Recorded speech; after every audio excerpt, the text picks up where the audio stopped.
Hello Internet, welcome to Kill Your Darlings and our review of Darren Aronofsky's new film, Caught Stealing. Right from the start, the trailer and the premise give the impression we're in for something in the style of layer cake mixed with the best of Guy Ritchie. And all of it led by a filmmaker who has directed some of my favorite films, such as Pi, Requiem for a Dream, and The Wrestler. But unfortunately, the promise doesn't hold. As if it weren't depressing enough to watch a 42-year-old crust punk with too much screen time, the film never comes close to the heights of Aronofsky or Ritchie. In recent years, many thrillers have abused plot twists, characters who appear out of nowhere, allies who suddenly become enemies without any groundwork, and mysteries tossed in merely to cause shock. Caught Stealing falls squarely into that trap. Austin Butler is Hank Thompson, a heavy-drinking bartender with a tragic past who's dating Yvonne, a paramedic played by Zoë Kravitz. They have good chemistry, but he can't commit to the relationship. In truth, he seems more attached to baseball and to his mum. It's skinny boy.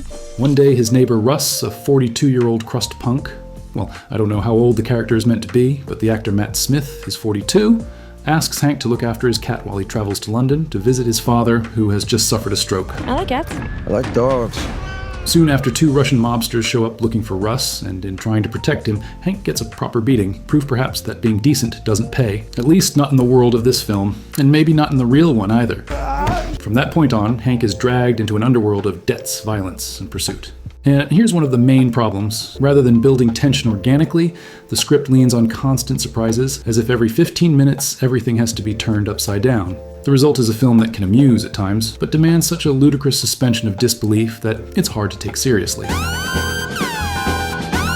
The whole key subplot feels unnecessary, since what everyone really needs is simply to know where the money is hidden. After all, breaking down a door surely wouldn't be much of a problem for New York's nastiest criminals. And as for our hero, after reliving his traumatic past, losing people close to him and being hunted from every direction, he decides of course to play baseball. And more, after an explosion at a site that is immediately surrounded by police and firefighters, Hank and the two assassins stand calmly chatting on the other side of the street, without anyone noticing the city's most recognizable killers right there at the crime scene. I like you, Hank.